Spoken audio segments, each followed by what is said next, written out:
महाभारत का विराट और भीषण युद्ध अपने समापन पर पहुंच चुका था।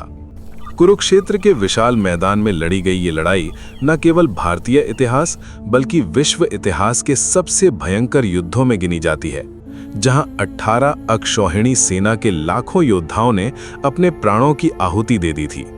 कौरवों का पूर्णतः विनाश हो चुका था और पांडवों ने धर्म की स्थापना के लिए युद्ध जीत लिया था।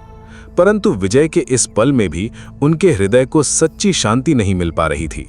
युद्ध समाप्त होने के बाद जब धूल जम गई, खून की नदियां सूख गईं और शस्त्रों का शोर थम गया, तब पांडवों के मन में एक गहरा आंतरिक संघर्ष शुरू हुआ। पांडवों ने न्याय और धर्म के मार्ग पर चलकर युद्ध लड़ा था, फिर भी उनके मन में ये भाव उठने लगा कि इस महासंग्राम में उनकी भी भूमिका थी। अपने ही भाइयों, कुटुंबियों और गुरुजनों के विरुद्ध लड़े गए इस युद्ध में उन्होंने अपने ही कुल के अनेक लोगों को मौत के घाट उतार दिया था। गुरु द्रोणाचार्य जैसे महान आचार्य, पितामह भीष्म जैसे तपस्वी और कर्ण जैसे महारथी इस युद्ध में मारे गए थे। ये सब सोचकर युधिष्ठिर, भीम, अर्जुन, नकुल और सहदेव के हृदय में एक गहरी पीड़ा भर गई। उन्हें लगने लगा कि इस युद्ध में हुई असंख्य हत्याओं का पाप उनके सिर पर भी है। धर्मराज युधिष्ठिर, जो सदैव सत्य और न्याय के पक्ष में रहे थे, इस युद्ध के परिणामों से अत्यंत व्यथित हो गए। उन्होंने अपने छोटे भाइयों से कहा, हमने धर्म की रक्षा के नाम पर युद्ध किया, किंतु क्या इतने प्राणियों का वध करना वास्तव में धर्म था? हमारे कारण ही हमारे ही कुल का नाश हुआ है। क्या हम इस पाप के भार से कभी मुक्त हो पाएंगे? अर्जुन, जिन्होंने स्वयं भगवान श्री कृष्ण के साक्षात मार्गदर्शन में युद्ध लड़ा था, वे भी अब संदेह से भर गए थे। उन्होंने कहा, हमने युद्ध तो जीत लिया, परंतु मेरे बाणों ने असंख्य जीवन ले लिए। मेरे गांडीव से छूटे हर बाण ने किसी न किसी का वध किया।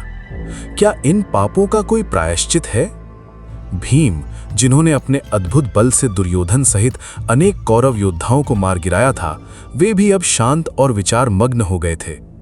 उनके हृदय में भी ये प्रश्न उठने लगा कि क्या ये सब वास्तव में आवश्यक था? क्या प्रतिशोध की ये आग इतनी भयानक होनी चाहिए थी? इस मानसिक संकट और आत्मग्लानि की घड़ी में भगवान श्री कृष्ण, जो सदैव पांडवों के मार्गदर्शक और सखा रहे थे, कृष्ण ने उन्हें समझाया कि इस गहन पाप बंधन से मुक्ति पाने का केवल एक ही उपाय है, भगवान शंकर की असीम कृपा प्राप्त करना। श्री कृष्ण ने कहा, शिव ही संहार करता है, वे काल के भी काल हैं, जीवन मृत्यु पाप पुण्य के अधिपति हैं। उनकी अनुकंपा के बिना इस महापाप से मुक्ति असंभव है। केवल उनकी दया ही तुम्हारे हृदय के इस भारी बोझ को हल्का कर सकती है। इस प्रकार पांडवों ने तीर्थ यात्रा का मार्ग अपनाया और भगवान शिव की खोज में निकल पड़े। वे जानते थे कि केवल महादेव की कृपा ही उन्हें इस भीषण युद्ध के पापों से मुक्ति दिला सकती है। उनकी ये यात्रा केवल एक भौगोलिक सफर नहीं, बल्कि आत्मशुद्धि की एक आध्यात्मिक खोज थी। पांडवों ने सर्वप्रथम काशी यानी वाराणसी की पवित्र भूमि पर पहुंचकर भगवान शिव की आराधना प्रारंभ की। काशी, जो स्वयं शिव की नगरी है, वहां उन्होंने कठोर तपस्या की, वैदिक मंत्रों का जाप किया और शिवलिंग की विधिवत पूजा अर्चना की। परंतु भोलेनाथ प्रकट नहीं हुए। निराश न होकर उन्होंने फिर गोकर्ण जैसे पवित्र तीर्थ स्थल पर जाकर शिव की उपासना की, किंतु वहां भी उन्हें शिव के दर्शन नहीं मिले। वास्तव में भगवान शिव पांडवों से रुष्ट थे। युद्ध में हुई अत्यधिक हिंसा और अपने ही कुल के विनाश ने उन्हें क्रोधित कर दिया था। भले ही पांडवों ने धर्म के लिए युद्ध लड़ा था, लेकिन इतने वीर योद्धाओं की मृत्यु का भार उन पर भी था।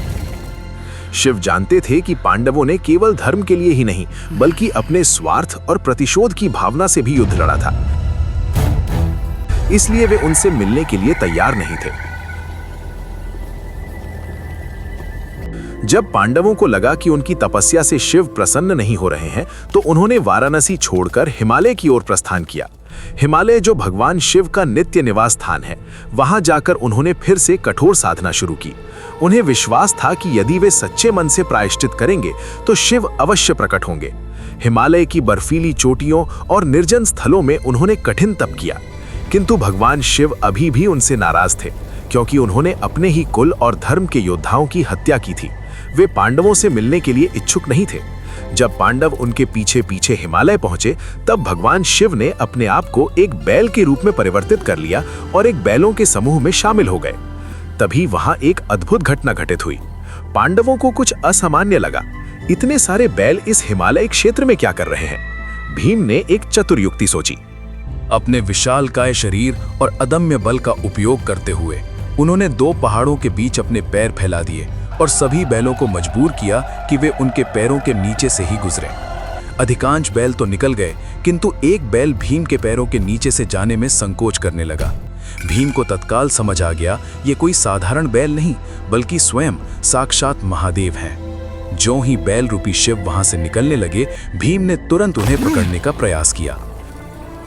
उन्होंने बैल की पीठ मजबूती से थाम ली, किंतु भगवान शिव तो अजेय थे, वे धरती में समाने लगे। तब भीम ने अपनी अटूट भक्ति और पूरी शक्ति से बैल की पीठ को पकड़े रखा। अंततः भगवान शिव ने भीम की अदम्य भक्ति और दृढ़ संकल्प को देखकर अपने मूल स्वरूप में प्रकट होना स्वीकार किया। भीम ने विनम्र भाव से प्रार्थना की, हे महादेव, हम पापियों पर दया कीजिए। हमने अपने ही कुल का विनाश किया है, कृपया हमें मुक्ति का मार्ग दिखाइए। भगवान शिव ने करुणामय स्वर में आशीर्वाद दिया, तुम्हारी निष्कपट भक्ति और हृदय से किया गया पश्चाताप मुझे प्रसन्न कर गया। अब तुम सभी पापों से मुक्त हो चुके हो। ये पावन भूमि अब मेरे 12 ज्योतिर्लिंगों में श्रेष्ठतम के रूप में केदारनाथ नाम से विख्यात होगी। इस प्रकार भोलेनाथ ने पांडवों के कष्टों का हरण कर उन्हें मुक्ति का वरदान दिया। वे स्वयं यहाँ ज्योतिर्लिंग के रूप में विराजमान हुए, जो आज केदारनाथ ज्योतिर्लिंग के नाम से पूजित है। पांडवों ने इस दिव्य स्थल पर भव्य मंदिर का निर्माण कराया, जहां भगवान शिव की पृष्ठभाग स्वरूप में आराधना प्रारंभ हुई।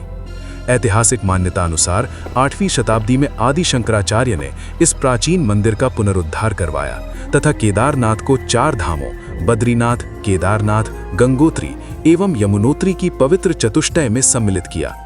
इस प्रकार ये तीर्थ केवल ज्योतिर्लिंग ही नहीं, वरन 4 धाम यात्रा के पवित्रतम स्थल के रूप में हिंदू धर्म के सर्वोच्च तीर्थ स्थानों में गिना जाने लगा। आज भी ये स्थान भक्तों के लिए मोक्ष प्राप्ति का सर्वश्रेष्ठ स्थान माना जाता है।